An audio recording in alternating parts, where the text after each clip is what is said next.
နော်တစ်ချိန်မှာတွေ့ရကြုံရမယ်နော်ပျက်စီးခြင်းတရားတွေနဲ့တွေ့လာတဲ့အခါမှာငါစိတ်ကိုတောကပရိဒေဝမနှိမ့်ဆက်အောင်လို့ငါတရားအထုတ်တာပါဘလောက်ကောင်းတော့နော်တွေ့ကြုံလာရမယ်ဒုက္ခဒေါမနတတရားတွေကိုတစ်ချိန်မှာလုံးဝချုပ်ငြိမ်းသွားစေဖို့ငါတရားအထုတ်တာပါနော်မဲဉာဏ်ပူညာရပြီးတော့ဒုက္ခတွေကိုအဆုံးသတ်နိုင်ဖို့အတွက်ငါတရားအထုတ်တာပါဆိုရင်ကိုယ့်ရဲ့ရည်ရွယ်ချက်ဟာအလွန်မှအပြစ်ကင်းတယ်တန်ဖိုးရှိတယ်နော်အဲ့ဒီကနေ့ဘုန်းဘုန်းကဒီတရားလေးကိုပြောတဲ့အခါမှာဒီခုနှစ်မျိုးဟာအကျိုးကျေးဇူးလည်းဟုတ်တယ်ရည်ရွယ်ချက်လည်းဟုတ်တယ်နောက်ထပ်ဘာထပ်ပြီးတော့ဖြည့်ကျင်စိတ်ပေါက်လာတော့ဆိုတော့တရားအထုတ်လို့စိတ်ထက်သန်ဖို့အတွက်တွန်းအားလည်းဖြစ်တယ်ပေါ့ဟုတ်လား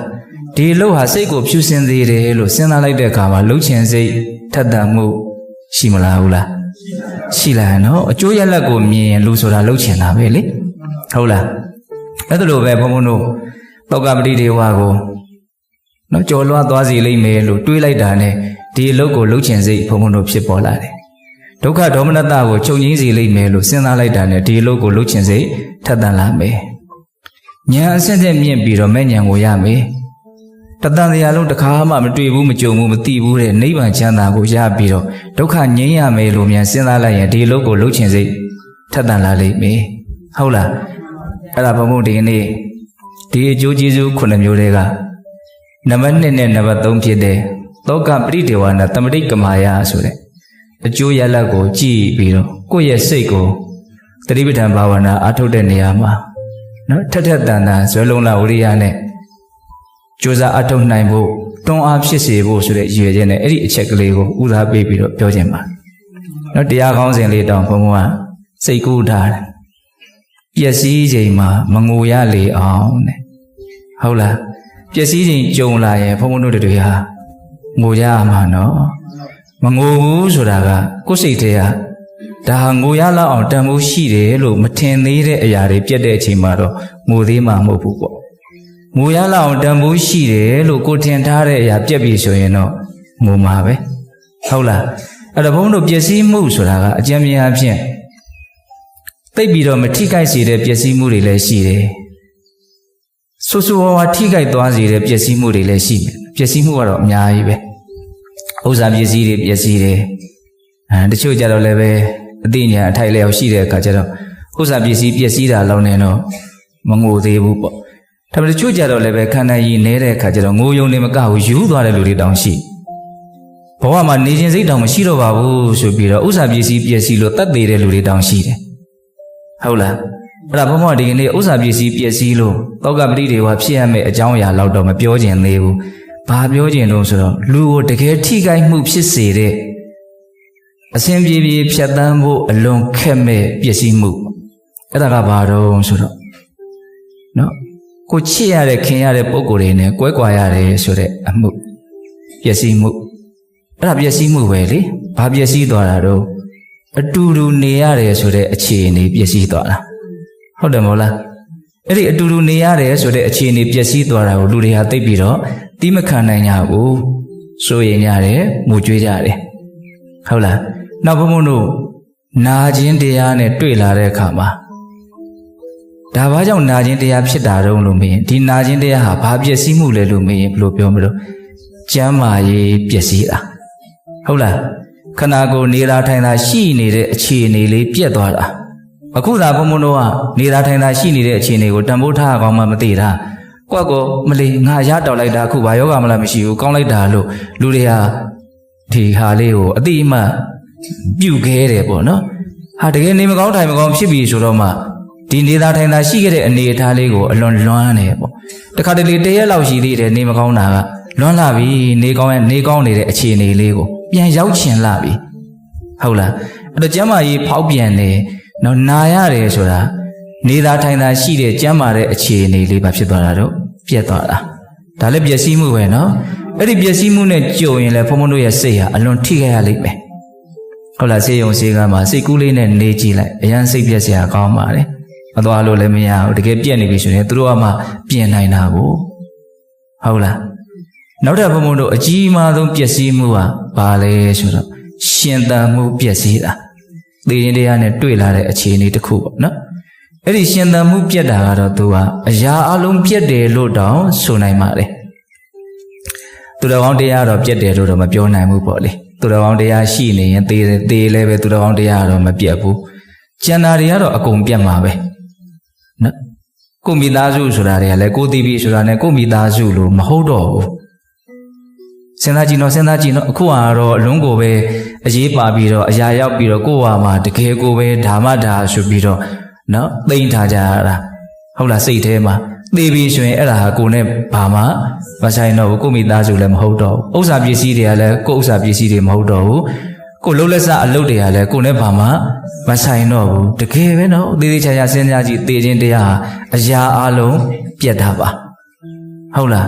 းအဲ့တော့ပစ္စည်းမှု၃မျိုးဘုံဘုံခုပြောလိုက်တယ်ကျမ်းမာရေးပစ္စည်းခြင်းအတူနေရမှုပစ္စည်းခြင်းကွက်ကွာခြင်းပေါ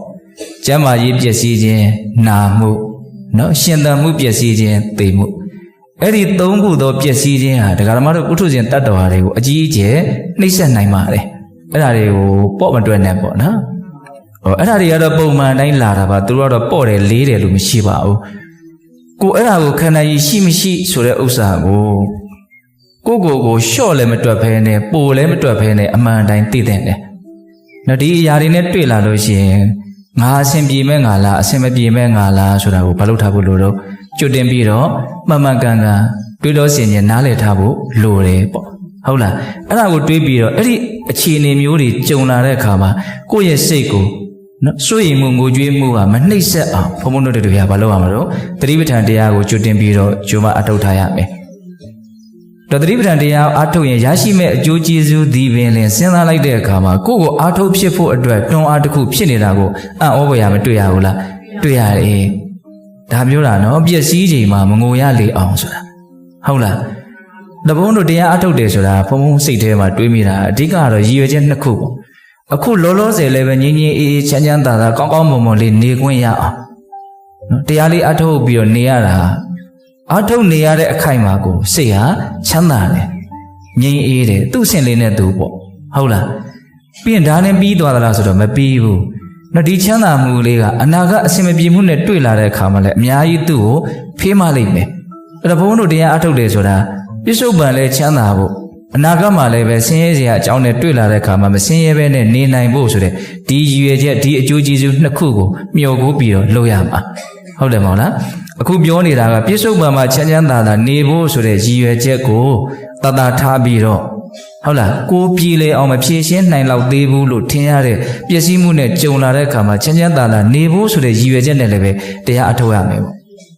့ရသော်ဗျာအင်္ဂုတ္တပါဠိတော်မှာအနာဂတပယသုတ်တံဆိုပြီးတော့သုတ်တံသုံးဖို့ဟောတာရှိတယ်နော်ပထမသုတ်တံကအမျိုးမျိုးသောအကြောင်းကြောင့်ဒီခန္ဓာကိုယ်ကြီးဟာသေနိုင်တယ်ဆိုတာကိုစဉ်းစားပြီးတော့မသေးသေးခင်မှာတရားအထုတ်မယ်ဆိုတဲ့စိတ်ကူးမျိုးဖြစ်ဖို့မြတ်စွာဘုရားတိုက်တွန်းတာနောက်ခန္ဓာကိုယ်ရဲ့ပျက်စီးနိုင်တဲ့အခြေအနေအများကြီးကိုထောက်ပြပြီးတော့မြတ်စွာဘုရားဟောတာမွေးကိုက်ပြီးတော့လည်းသေနိုင်တယ်ကင်းကိုက်ပြီးတော့လည်းသေနိုင်တယ်သေနိုင်တဲ့အကြောင်းတွေပေါ့နော်အစာအာဟာရမကြည်မကျက်ဖြစ်ပြီးတော့လည်းသေနိုင်တယ်လေသင်လုံးဖြတ်ပြီးတော့လည်းသေနိုင်တယ်ထဲထဲကတီးကြီးဖောက်ပြန်ပြီးတော့လည်းသေနိုင်တယ်သေနိုင်တဲ့အကြောင်းတရားတွေအများကြီးကိုမြတ်စွာဘုရားထုတ်ပြတယ်ဟုတ်လားအဲ့ဒီလိုမျိုးဖြစ်မလာသေးခင်မှာငါမရသေးတဲ့တရားကိုရအောင်မရောက်သေးတဲ့အရာကိုရောက်အောင်မသိသေးတာကိုသိအောင်ငါလုပ်မယ်ဆိုတဲ့စိတ်ကူးနဲ့လုပ်ရမယ်လို့သေခြင်းကိုပြပြီးတော့ပထမနာဂတပယသုတ်တံမှာအဲ့လိုဟောတယ်နောက်ဒုတိယသုတ်တံကျတော့ဘာပြောလို့ဆိုတော့အိုခြင်းနာခြင်းသေခြင်းဟုတ်လားပြီးတော့အစာရည်သာခေါင်းပါခြင်းဆိုတာလည်းဖြစ်လာတတ်တယ်နော်ပြီးတော့တိုင်းပြည်ဒီမငြိမ်မသက်ဖြစ်လာတာတွေပြေးရလွှမ်းရတာတွေဟာလည်းဖြစ်လာတတ်တယ်အဲ့ဒါမျိုးဖြစ်မလာခင်မှာငါတရားအထုတ်မယ်ဆိုတဲ့စိတ်နဲ့အထုတ်ရမယ်ပြီးတော့တန်ဃာတွေမညီမညွတ်ဖြစ်တယ်ဆိုတာလည်းဖြစ်လာတတ်တယ်အဲ့လိုမျိုးအခြေအနေဖြစ်လာရင်သူတော်ကောင်းတရားကိုအထုတ်ဖို့အခက်အခဲရှိတယ်ဒါကြောင့်ဒါမျိုးတွေမဖြစ်သေးခင်မှာသူတော်ကောင်းလုပ်ကိုလုပ်မယ်ဆိုတဲ့စိတ်ကူးနဲ့လုပ်ရမယ်လို့ဘုရားတိုက်တွန်းတယ်ဟုတ်လားအဲ့တော့ဒါတွေကိုစဉ်းစားကြည့်တဲ့အခါမှာအနာဂတ်ရေးကိုတွေးပြီးတော့တရားအထုတ်ခြင်းစိတ်ပေါက်အောင်ကြိုးစားရမယ်ဆိုတဲ့နော်ဒေသနာမျိုးတွေကိုကြည့်ပြီးတော့ဘုန်းဘုန်းတို့ရဲ့စိတ်ကိုလည်းပဲ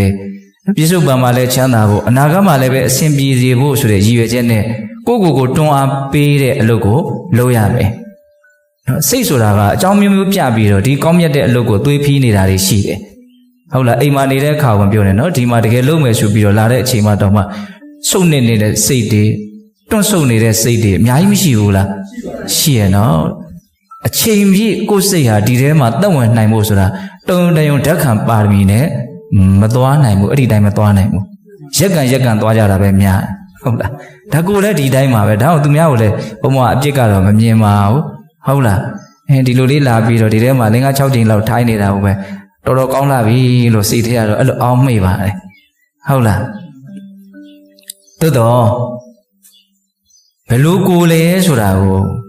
ကိုတော့ပြန်ပြီးတော့ဝေဖန်တဲ့နေပေါ့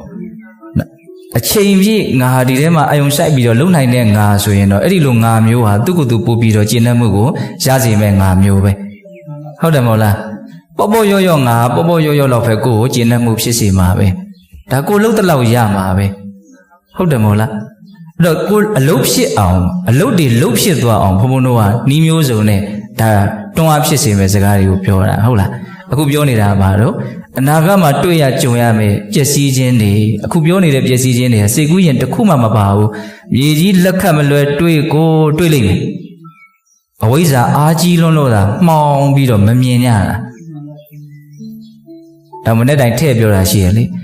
ဒီလောက်ထင်ရှားတဲ့မြင်ကွင်းကိုမမြင်ဘူးဆိုရင်ဒီမျက်လုံးကတော့တော်တော်အခြေအနေဆိုးနေပြီလို့ပြောတာသတိထားလိုက်မိလားငိုက်မြငိုက်နေလားမသိဘူးမနဲ့တိုင်နော်ပြောထားတဲ့အတန်လေးကလည်းငိုက်ချင်စရာအလွန်ကောင်းတယ်နော်သိရင်တရားဆိုတာအလွန်ထင်လွယ်မြင်လွယ်တဲ့အမှန်တရားကြီးအလွန်ထင်ရှားတဲ့အမှန်တရားကြီးသို့တော့ဒီလောက်ထင်ရှားတဲ့အမှန်တရားကိုပဲလူအများစုဟာမသိကြဘူးသိတော်လည်းပဲမေ့လျော့နေကြတယ်လို့ဘုံဘအဲ့ဒီမှာထည့်ပြောထားတာလေဒီလောက်ထင်ရှားတဲ့မြင်ကွင်းမမြင်ဘူးဆိုရင်ဒီမျက်လုံးဟာတိမ်ကျနေတာလောက်တောင်ဟုတ်မယ်မထင်ဘူးသဘောပေါက်လားဘုံဘပြောတာကိုအခုလည်းပဲနော်ချစ်တဲ့ခင်တဲ့လူတွေနဲ့ကွဲကွာရမယ်ဆိုတာတေချာပေါက်တွေ့ရမယ်ကိစ္စနော်ကိုကခွဲမလားသူကခွဲမလားသာမသေးကြတာကွဲတော့ကွဲကြရမှာဟုတ်တယ်မဟုတ်လားဘယ်သူကဘယ်သူကိုခွဲသွားမလဲဆိုတာတော့မသိနိုင်ဘူးနော်ခြံခဲ့တဲ့နေရာမှာနေခြင်းသလားကြံခဲ့တဲ့နေရာမှာနေခြင်းလားဘယ်ဘက်မှာနေခြင်းမှမဟုတ်ဘူးမနေခြင်းလည်းနေရမှာပဲသူ့ဥစ္စာဟုတ်လားဒါအမှန်တရားပဲနော်ကျမကြီးပျက်စီးတယ်ဆိုတာလည်းတေချာပေါက်တွေ့ရမှာပဲမဟုတ်လားရှင်သန်မှုပျက်စီးမှုကလည်းတေချာပေါက်တွေ့ရမှာဒါကြောင့်ဒီဥစ္စာတွေကမနေ့ပြန်မှာငါဘာစားမလဲရေဘလို့ချိုးမလဲဆိုတာကိုကြိုတင်ပြီးတော့ပြင်ဆင်ထားတယ်လို့မျိုးကိုပြင်ဆင်ထားရမှာမနေ့ပြန်ထမင်းမစားဘဲနေမှာလားမနေ့ပြန်စားတဲ့ပြဿနာကတေချာပေါက်ကြုံမှာနော်ဟုတ်တယ်မဟုတ်လားရေချိုးရမယ့်ကိစ္စတေချာပေါက်ကြုံမှာရေစားမယ့်ကိစ္စတေချာပေါက်ကြုံမှာအဲ့ဒါတော့ဘုံဘုံတို့တွေကအေးစီသေးပဲဒါအရင်နဲ့လှုပ်ဖို့လှုပ်ထားကြတယ်ပေါ့နော်ဒီကွဲကွာမဲ့ကိစ္စကျမ်းမာရေးပျက်စီးမဲ့ကိစ္စရှင်သန်မှုပျက်စီးမဲ့ကိစ္စကြတော့တေချာပေါက်ဆိုတဲ့ဥစ္စာစိတ်ထဲမှာသိမရှင်းမဲနဲ့ဖြစ်နေတာပေါ့ဟုတ်မလို့မဟုတ်မလို့မတွေးမိတာပဲများတယ်ဒါကြောင့်ဒီအကြောင်းအရာလေးကိုဘုံဘုံတို့ကိုယ်စိတ်ကိုထောက်ပြပြီးတော့မင်းဒါကိုကြည့်ပါဒါကိုသိပါဒါတေချာပေါက်ဖြစ်မှာဒါအတွက်ပြေးလဲအောင်မင်းလုပ်ပါဆိုတာကိုကိုယ်စိတ်ကိုဘာလို့ဖို့လို့တော့ဖြောင်းပြဖို့တွန်းအားပေးဖို့လိုတယ်အဲ့ဒါအတွက်ပြောနေတာဟုတ်လားအဲ့ဒါမြတ်စွာဘုရားကတော့အဲ့ဒီအချက်တွေကိုပြပြီးတော့လည်းပဲအများကြီးတိုက်တွန်းတာပဲ။နောက်ဘုံဘုံတို့သတိပဋ္ဌာန်တန်ရုပ်ထဲမှာစုံဒသုတ်တံဆိုတာရှိဒါကွဲကွာခြင်းနဲ့ပတ်သက်ပြီးတော့မြတ်စွာဘုရားပြောပုံလေး။နောက်စုံဒဆိုတာကရှင်သာရိပုတ္တရာရဲ့ညီနော်ယဟန္တာမထေရမြတ်ကြီးပဲ။အဲ့ဒီအရှင်စုံဒမထေရကတနေ့တော့သူ့ရဲ့နောင်တော်ကြီးရှင်သာရိပုတ္တရာပြိဋိဘံဆန်တဲ့နာလကရွာကနေပြီးတော့မြတ်စွာဘုရားရှိရာကျောင်းတော်ကိုလာတာ။နောက်ရှင်သာရိပုတ္တရာနဲ့ရှင်မမောက္ကလန်ကဘုရားပြိဋိဘံမဆန်ခင်သိမလိုတော့တဲ့အချိန်မကြခင်မှာပဲဘုရားလည်းပြိဋိဘံဆန်တော့မှာပါ။သူတို့ကအရင်ရှေ့ရနေပြီးတော့ပြိဋိဘံဆန်နေတယ်။အဲ့လိုပြိဋိဘံဆန်တဲ့အခါအဲ့ဒီရှင်စုံနာကရှင်သာရိပုတ္တရာရဲ့နော်ရုပ်ကလတ်တော်ကိုမီးရှို့လို့ကျွင်းကြံတဲ့ဓာတ်တော်ရဲ့ရှင်သာရိပုတ္တရာဝိယုံနဲ့သင်္ကန်းကြီးရဲ့ရှင်သာရိပုတ္တရာအမြဲသုံးဆွဲတဲ့သပိတ်ရဲ့ဟုတ်လားအဲ့ဒါသပိတ်ထဲကိုရေစစ်တို့ဓာတ်တော်တို့ထည့်ပြီးတော့အဲ့ဒီသင်္ကန်းကြီးရောယူလာပြီးတော့မြတ်စွာဘုရားဒီကိုကြွလာတယ်ရှင်စုံနာကကြွလာပြီးတော့မြတ်စွာဘုရားဒီကိုအရင်မဝင်သေးပဲနဲ့သူအလွန်ရင်းနှီးကျွမ်းဝင်တဲ့ရှင်အာနန္ဒာဒီကိုဝင်တယ်ရှင်အာနန္ဒာကရှင်စုံနာနဲ့မှရင်းနှီးကျွမ်းဝင်တာမဟုတ်ရှင်သာရိပုတ္တရာနဲ့ကပိုးပြီးတော့တောင်ရင်းနှီးသေးတယ်အဲ့ဒါနဲ့ရှင်အာနန္ဒာဒီဝင်တဲ့အခါကျတော့ရှင်ဘုရားအာနန္ဒာဒါရှင်သာရိပုတ္တရာရဲ့ဓာတ်တော်တွေပါဗျဒါအမြဲသုံးဆွဲတဲ့သင်္ကန်းပါဗျဒါကတော့တပိတ်ပါဗျအဲ့လိုလေပြောလိုက်ရောရှင်အာနန္ဒာကသောတာပန်ပဲရှိသေးတာသောကပတိတွေကငြိမ့်သေးတာမဟုတ်နော်ဒေါမနတတရားတွေမပယ်နိုင်သေးဘူးအဲ့တော့သူကရင်ထဲကိုဆို့သွားတယ်ဟုတ်လား အဲ့ဒါနဲ့ငါရှင်ဆုံးတာတဲ့အဲ့လိုဆိုလို့ရှိရင်တို့မြတ်စွာဘုရားကြီးကိုသွားဖို့အတွက်စကားလက်ဆောင်ရပြီမြတ်စွာဘုရားကြီးကိုသွားရအောင်မြတ်စွာဘုရားကြီးကြွသွားကြတယ်ကိုရောက်တဲ့အခါကျတော့ရှင်အနန္ဒာကပဲဥဆောင်ပြီးတော့မြတ်စွာဘုရားကိုလျှောက်တယ်မြတ်စွာဘုရားဒါဟာရှင်သာရိပုတ္တရာကိုင်းခဲ့တဲ့တပိတ်ပါဗျာဒါဟာသုံးဆွဲခဲ့တဲ့သင်္ကန်းကြီးပါဗျာဒါဟာရှင်သာရိပုတ္တရာရဲ့ဓာတ်တော်လေးပါဗျာအဲ့လိုရှောင်ရင်းနဲ့ရှင်သာရိပုတ္တရာပြိဋိဘံစံတယ်လို့ကြားတဲ့ကစပြီးတော့အမှန်သူကြားနေတာကြားပါပြီသူရင်အန်နေတယ်ဆိုတာလည်းကြားတာကြားနေပြီရှင်သာရိပုတ္တရာနာမကျမ်းဖြစ်နေတယ်ရှင်သာရိပုတ္တရာပြိဋိဘံစံသွားတယ်ဒါကိုကြားလိုက်တဲ့ကစားတဲ့ဘယ်ဟာအရှိဘယ်ဟာနောက်ဘယ်ဟာတောင်ဘယ်ဟာမြောက်ဆိုတာတောင် तू မသိဘူးတဲ့သောတာပန်ပုဂ္ဂိုလ်တယောက်ရဲ့နော်ဒီခွဲခွာခြင်းရဲ့အပေါ်မှာတုံ့ပြန်တဲ့တုံ့ပြန်မှုအော်စရာကြီးနော်အရက်မျက်နာတွေတောင်ညံထဲမှာမထင်ရှားဘူးတဲ့ဘုန်းဘုရားတော့ဘယ်လိုလေးခံစားအောင်ဆိုအမြဲတမ်းခေါင်းကိုခြားခြားလဲမူးနောက်နေတာနဲ့တူတယ်ဟုတ်လားအဲ့ဒါတရားတွေလည်းသူ့စိတ်ထဲမှာမထင်ဘူးတဲ့ခန္ဓာကိုယ်ကြီးကလည်းအမြဲတမ်းလေးလံနေတယ်အဲ့လိုသူခံစားချက်ကိုရှောက်တဲ့အခါမှာမြတ်စွာဘုရားအာနန္ဒာတဲ့တာရိပုတ္တရာကတင့်ရဲ့သီလသမารိပညာတွေကိုယူပြီးတော့ပြိဋိဘံဆံသွားလို့လားတဲ့မေးလိုက်တာတော့ခက်စိမ့်စိမ့်ကြီးပဲနော်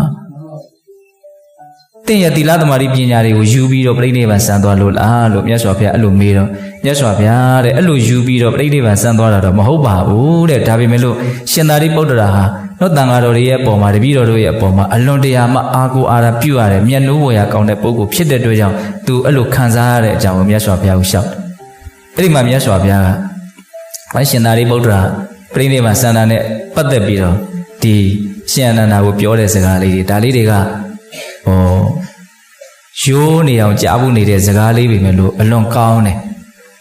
နာနုတအာနန္ဒမယပဋိကိစေဝအခါတံအာနန္ဒာတဲ့ငါအစာတွေကစပြီးတော့ကြိုတင်ပြီးတော့ကြိမ်ဖန်များစွာသင်တို့ကိုငါပြောဘူးတယ်မဟုတ်လားတဲ့အဲ့ဒီလူလေးတွေကစပြောတာနော်နာနုတအာနန္ဒမယပဋိကိစေဝအခါတံဘာတွေပြောခဲ့တာတော့မြတ်စွာဘုရားအစာတွေကစကြိုတင်ပြီးတော့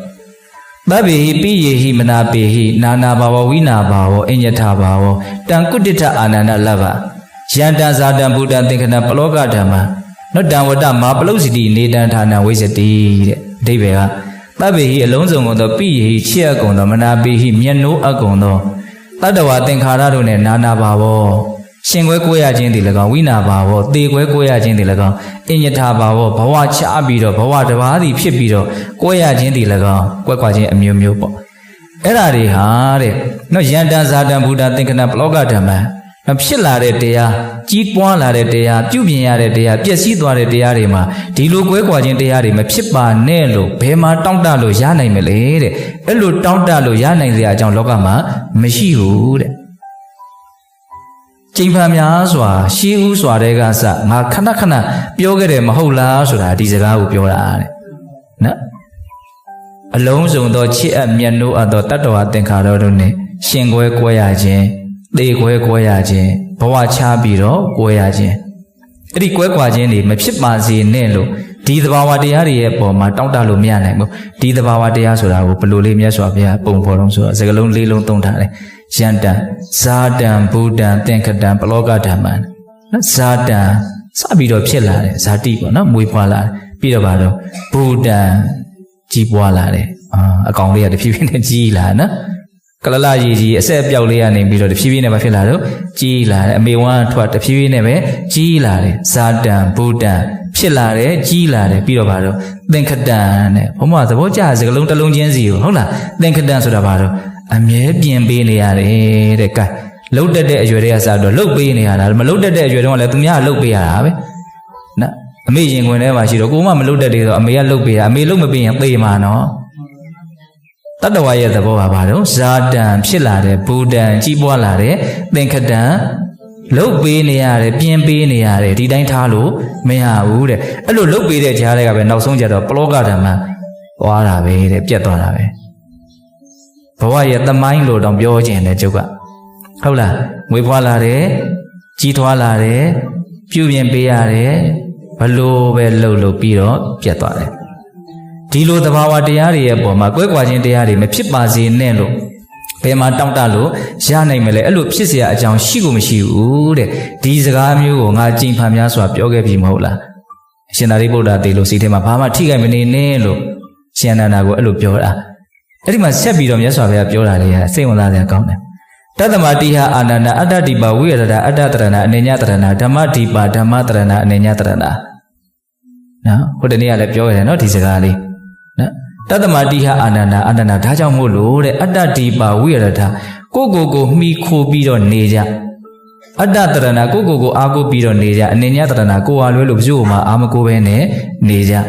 ြနော်ဓမ္မတိပါတရားကိုမှီခိုပြီးတော့နေကြဓမ္မတရဏတရားကိုအာကိုပြီးတော့နေကြအနေညတရဏတရားလွဲပြီးတော့တခြားဘယ်ရာကိုမှတကယ်အရေးတကယ်ပြီးနဲ့ကျုံလာရင်အာကိုရလိမ့်မယ်လို့လွယ်မမှတ်ထင်မဲနဲ့တရားကိုသာအာကိုပြီးတော့နေကြဒီထိခဏကြားခဲ့တယ်နော်အဲ့ဒါဆက်ပြီးတော့တရားကိုအာကိုရမယ်ဆိုတဲ့နေရာမှာတရားကိုဘယ်တရားကိုခေါင်းကောက်ပြီးတော့မြတ်စွာဘုရားညွှန်ပြတယ်ဆိုတော့တတိပဋ္ဌာန်တရား၄ပါးကိုခေါင်းကောက်ပြီးတော့ညွှန်ပြတယ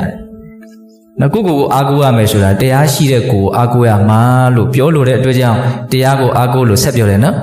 ်တရားဆိုတဲ့နေရာမှာလည်းဘယ်တရားကိုအာကိုရမှာတော့နာမည်နဲ့တကွကွက်ပြီးတော့တောင်မြတ်စွာဘုရားတီးတန့်ထုတ်ပြီးတော့ပြောတယ်ဘယ်တရားတော့ဆိုတော့တတိပဋ္ဌာန်တရားတဲ့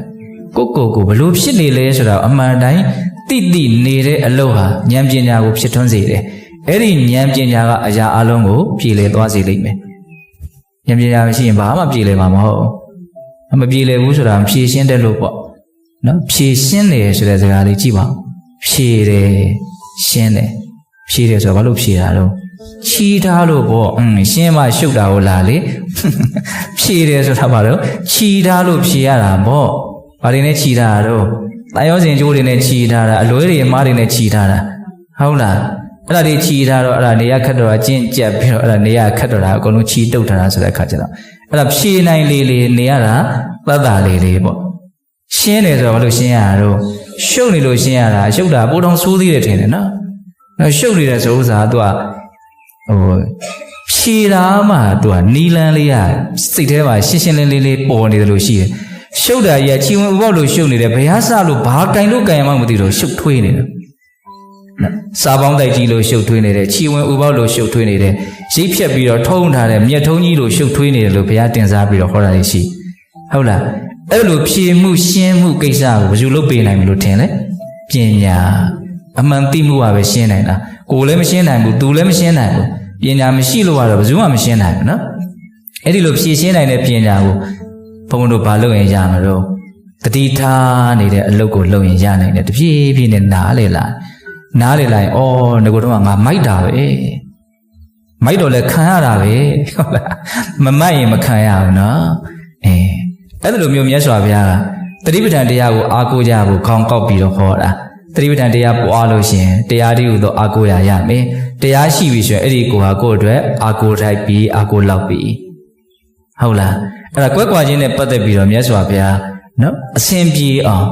နော်အတူနေရမှုရဲ့ပျက်စီးခြင်းနဲ့ကြုံလာတဲ့အခါမှာစိတ်ကိုနော်ဘလို့နီးနဲ့ပတ်တာရစေမလဲဆိုတဲ့နီးလန်းကိုပေးသွားတယ်လို့ဆိုနိုင်မို့လားဆိုနိုင်တယ်ဒါကွက်ကွာခြင်းနဲ့ပတ်သက်ပြီးတော့ပြီးရင်ဘုန်းတို့ဘာပျက်စီးခြင်းဟာသူ့ရဲ့ပို့ဆိုးလာမလို့ကျမ်းမာရေးပျက်စီးခြင်းဟာသူ့ရဲ့ပို့ဆိုးလိမ့်မယ်နော်ဖြုတ်ကနေဖြတ်ကနေသေသွားတော်သေးတယ်သေတာတော့ဘယ်မှမတော်ပါဘူးလေဒါပေမဲ့ကျမ်းမာရေးမကောင်းပြီးတော့နော်သေပြန်သေးတော့မလွယ်လားနေရခက်ထိုင်ရခက်နဲ့တခါတဲ့တပိန်ပိန်တလိန်လိန်ဖြစ်နေရတဲ့ကိစ္စကြီးကတုံးတန်ယုံစိတ်အခြေအနေနဲ့ရင်ဆိုင်နိုင်ဖို့မလွယ်ဘူးလို့ထင်ပါတယ်နော်ရေရှည်ဒုက္ခဝေဒနာတွေကနှိမ့်ဆက်လာပြီဆိုရင်စိတ်ဓာတ်တွေကလည်းကျလာမှာပဲလေစိတ်တွေကလည်းကြောင်ချောက်ချားတွေဖြစ်ကုန်မှာပဲအဲ့ဒီအခြေအနေကိုဘုံဘုံတို့မျောလင့်ထားနော်မတွေ့အောင်ရှောင်ဖို့ကတော့မကြိုးစားနဲ့နော်ဘာလို့ဆိုဒီဥစ္စာကြီးကတွေ့ကိုတွေ့မဲ့ကိစ္စကြီးဟိုးတော့အဲ့ဒီနီးကိုပဲသုံးရဖို့လူတွေဟာမသိမဲ့နဲ့တက်နေကြတယ်နောက်တစ်ခုဖြစ်လို့ရှင်မဖြစ်ရှင်ဘူးခုနကရှောင်မလားဒီနားကရှောင်မလားမရနိုင်တာကြီးကိုလူတွေကစူးစမ်းကြင်ကြတယ်နော်ထိုက်နည်းနည်းလေးလောက်ပဲတော့စေဝါးတွေကောင်းလို့နည်းနည်းလေးလောက်ပဲတတ်တာရတဲ့အပိုင်းတွေတော့ရှိမယ်ပေါ့ပြီးရင်တော့ဒီလိုပဲမပြေမလဲနဲ့ပဲသွားတာပါအဓိကကတော့ဒီဥစ္စာကိုရင်ဆိုင်နိုင်တဲ့မင်းမလောက်ဆိုးဆိုးကွာငါဒီဟာနဲ့ပတ်သက်ပြီးတော့တော့ကြော်လွှားသွားနိုင်တဲ့စိတ်ရှိဖို့ဒီဥစ္စာကသာလေတကယ်တမ်းဘုန်းဘုန်းတို့အတွက်အာကိုအာရာပြုရမယ့်အရာဆိုတာကိုအရင်နားလည်ထားဖို့လိုတယ်ဟုတ်လားအဲ့လိုကျမ်းမာရေးပျက်စီးခြင်းဆိုတဲ့နာခြင်းနဲ့ပတ်သက်ပြီးတော့လည်းပဲဘုရားကဘာကိုအားကိုးဖို့တိုက်တွန်းလဲဆိုတာကိုလည်းပဲသုတ်တန်လေးတစ်ပုဒ်ပြပြီးတော့ဘုံဘုံပြောပြမယ်။နောက်ဘုံတို့အဲ့ဒီသတိပဋ္ဌာန်တန်ယုတ်ထဲမှာပဲခိလာနာသုတ်တန်ဆိုပြီးတော့အမှတ်တမ်းတင်ထားတာရှိတယ်။ အဲ့ဒါကနော်ရှင်သာရိပုတ္တရာတို့ရှင်မောက္ကလန်တို့ပြိဋိဘံစံသွားပြီလို့ထင်ပါတယ်မြတ်စွာဘုရားနော်နောက်ဆုံးဝေလူဝရွာမှာဝါဆိုတယ်တဲ့ဘုရားပြိဋိဘံစံကနေအဲ့ဒီဝါဆိုတဲ့အချိန်မှာမြတ်စွာဘုရားမှာအကြီးအကျယ်ကျမ်းမာရေးပြည့်တယ်ကျမ်းမာရေးကဘယ်လောက်ထိပြည့်တုံဆိုလို့ရှိရင်ဒီတိုင်းသာပြစ်ထားလိုက်ရင်ပြိဋိဘံစံသွားမှာတဲ့နော်မြတ်စွာဘုရားဘာမှကြိုးပမ်းအထောက်မှုမရှိဘူးဒီတိုင်းပြစ်ထားလိုက်မျိုးဆိုရင်အဲ့ဒီဖောက်ပြန်မှုကအသက်ကိုချွေသွားမယ်ဖောက်ပြန်မှုမျိုးပေါ့အဲ့တော့မြတ်စွာဘုရားစဉ်းစားတယ်တဲ့နော်ဘုရားတို့မြည်ဒီတာဝကတွေကိုအတိမပေးရဘဲနဲ့ပြိဋိဘံစံရိုးထုံးစံမရှိဘူးဒါကြောင့်ငါလည်းပဲတာဝကတွေကိုတပည့်တွေကိုအတိမပေးရသေးဘူးပြိဋိဘံမစံသေးဘူးပြိဋိဘံစံချိန်မကြသေးဘူးပေါ့အဲ့ဒါကြောင့်မလို့ဒီငါခန္ဓာကိုယ်ကြီးကိုနော်ဖလားတမပတ်နဲ့နော်ပြိုတော့မဲ့အိမ်ကြီးကိုနော်ကြားတွေထောက်ပြီးတော့ထားတယ်လို့မျိုးနော်လုံးကိုအိုမင်းရွဲနေတဲ့လှဲအိုကြီးကိုဟိုနာကျိုးနဲ့တုပ်ဒီနာကျိုးနဲ့တုပ်ကျိုးတွေများစွာနဲ့တုပ်ဆိုင်ထားတယ်လို့မျိုးခန္ဓာကိုယ်ကိုတရားဓိဟူသောကြားနဲ့ထောက်ထားပဲတရားဓိဟူသောကျိုးတွေနဲ့တုပ်ထားပဲလို့မြတ်စွာဘုရားအဲ့လိုစိတ်ကူးတယ်တဲ့နော်တရားရဲ့စွမ်းအင်ကိုလည်းပဲမြင်ကြည့်နော်တရားကြားနဲ့မထောက်ဘူးဆိုရင်မြတ်စွာဘုရားရဲ့ခန္ဓာအိမ်ဟာပြိုကိုပြိုမှာတရားကျိုးနဲ့လားချီတုပ်မထားဘူးဆိုရင်မြတ်စွာဘုရားရဲ့ခန္ဓာဓိဟူသောလှဲကြီးဟာအကုန်ပြည့်စည်သွားမှာအဲ့မြတ်စွာဘုရားဖလားတမပတ်ဝင်စားပြီးတော့နော်တရားဓိဟူသောကြားနဲ့ထောက်ထားတယ်တရားဓိဟူသောကျိုးနဲ့ချီတုပ်ထားတယ်အဲ့မြတ်စွာဘုရားသက်သာသွားတယ်တဲ့သက်သာသွားတဲ့အခါကျတော့ညနေခင်းလေးမှာကျောင်းရှိကနော်နေပူဇာလေးမှာမြတ်စွာဘုရားထွက်ပြီးတော့နေပူဇာလေးလှုံတယ်အဲ့ဒါရှင်အနန္ဒာကမြတ်စွာဘုရားကိုနှိမ့်နယ်ပေးရင်းနဲ့မြတ်စွာဘုရားအခုမြတ်စွာဘုရားကျမ်းမာရေးကောင်းလို့လားတော်တော့တယ်ပေါ့နော်မြတ်စွာဘုရားကျမ်းမာရေးဖောက်သွားတာကိုတည်တဲ့ကစပြီးတော့စောတော့လည်းပဲပြောတယ်အရက်မျက်နာတွေလည်းသူမှမထင်ရှားတော့ဘူးတရားတွေလည်းဘာမှမသိတော့ဘူးခန္ဓာကိုယ်ကြီးကလည်းအမြဲတမ်းလေးလံထိုင်မှန်ပြီးတော့အဲ့လိုဖြစ်နေတယ်ဒါပေမဲ့တပည့်တော်တခုတော့တွေးမိတယ်တဲ့မြတ်စွာဘုရားနောက်ဆုံးစကားကိုမပြောရဘဲနဲ့တော့ပြိဋိဘံစံမှာမဟုတ်ဘူးအခုမြတ်စွာဘုရားနောက်ဆုံးစကားကိုမပြောရသေးဘူးဒါကြောင့်မြတ်စွာဘုရားပြိဋိဘံတော့မစံလောက်ဘူးဆိုတာကို तू သိတယ်တဲ့အဲ့ဒါကြောင့်မလို့ तू စိတ်ကလေးကနည်းနည်းတက်တာရတယ်တဲ့အဲ့လိုပြောတဲ့ခါကျတော့မြတ်စွာဘုရားအာနန္ဒာတဲ့သင်တို့ကငါးစီကနေပြီးတော့ဘလို့နောက်ဆုံးစကားကိုမျှော်လင့်နေကြတာတော့တဲ့ငါမှဆရာလက်ဆုပ်ဆိုပြီးတော့နောက်ဆုံးစကားဆိုတာမရှိဘူးတဲ့နော်ယဟန်တန်ဃာကိုငါးသားလင်းခေါင်းဆောင်မဲ့ငါးကိုယ်သားလင်းမှီခိုးပြီးတော့နေကြလို့အဲ့လိုစိတ်ရှိတဲ့ပုဂ္ဂိုလ်သားလင်းဆရာလက်ဆုပ်ဆိုပြီးတော့နောက်ဆုံးဟာလေးကိုဘယ်သူမှမပြောဘဲနဲ့ဒါလေးနဲ့ချုပ်ကန်ထားနေတာဗောလေတပည့်တွေကိုဟုတ်လားငါမှအဲ့လိုစိတ်မရှိတဲ့အတွက်ကြောင့်နောက်ဆုံးစကားဆရာလက်ဆုပ်ဆိုတာဘာမှမရှိဘူးသင်တို့ကိုအိတ်သွန်ဖာမောက်အကုန်သိတဲ့သိတဲ့တာတွေကိုငါအကုန်ပြောပြီးပြီတဲ့ဘာမှပြောစရာအကြံဘူးတဲ့နော်အဲ့လိုအမိန့်ရှိပြီးတော့မြတ်စွာဘုရားစောစောကလိုပဲနနုတ္တအာနန္ဒမယပฏิကိစေဝအခါတံငါရှေးတုန်းကစာကြိမ်ဖန်များစွာသင်တို့ကိုပြောခဲ့ပြီမဟုတ်လားချစ်အမြတ်နိုးအပ်တဲ့အလုံးစုံသောသင်္ခါရတရားတို့နဲ့ရှင်ခွဲကိုရလိမ့်မယ်သေခွဲကိုရလိမ့်မယ်ဘဝချပြီးတော့ကိုရလိမ့်မယ်နော်ဖြစ်လာတဲ့ကြီးထွားလာတဲ့ပြုပြင်ထားရတဲ့ပျက်စီးသွားတတ်တဲ့ဒီသဘာဝတရားတွေမှာမကွဲကွာပါစေနဲ့လို့အဲ့လိုမျိုးဘယ်လိုနည်းနဲ့မှတောင့်တလို့မရနိုင်ဘူးအဲ့ဒါဖြစ်နိုင်တဲ့အရာမဟုတ်ဘူးအဲ့လိုမြတ်စွာဘုရားအမိန့်ရှိပြီးတော့စောစောကလိုပဲနော်ကိုပဲအာကိုကြကိုကလွတ်လို့တခြားဘယ်ရာကိုမှအာမကိုနဲ့သူတော်ကောင်းတရားကိုပဲအာကိုကြသူတော်ကောင်းတရားလွတ်လို့တခြားဘယ်ရာကိုမှအာမကိုနဲ့အဲ့လိုမိန့်ရှိပြီးတော့သူတော်ကောင်းတရားဆိုတဲ့နေရာမှာဘာကိုညွန်ပြပြန်လို့ဆိုတော့တတိပဋ္ဌာန်တရားကိုပဲညွန်ပြတယ်แล้วကိုယ့်ရဲ့ရုပ်ကာယကိုအဖန်မှအောက်မိအမှတ်ရပြီးတော့အမှန်တိုင်းသိနေခြင်းလို့ဆိုတဲ့ကာယ ानु ပတနာတတိပဋ္ဌာန်နော်ကိုယ့်ရဲ့အကောင်းအဆိုးအမျိုးမျိုးခံစားချက်တွေကိုဒါငါလားသူလားပုဂ္ဂိုလ်တ attva လားသို့မဟုတ်ခံစားမှုတက်ပဲလားဆိုတာကိုသဲကွဲအောင်ကိုဉာဏ်နဲ့အပြည့်မှန်ထုတ်နိုင်အောင်ဝေဒနာကိုလည်းဝေဒနာလို့ပဲမှန်မှန်ကန်ကန်သိပြီးတော့မှန်မှန်ကန်ကန်သိပြီးတော့မှန်မှန်ကန်ကန်သိပြီးတော့မှန်မှန်ကန်ကန်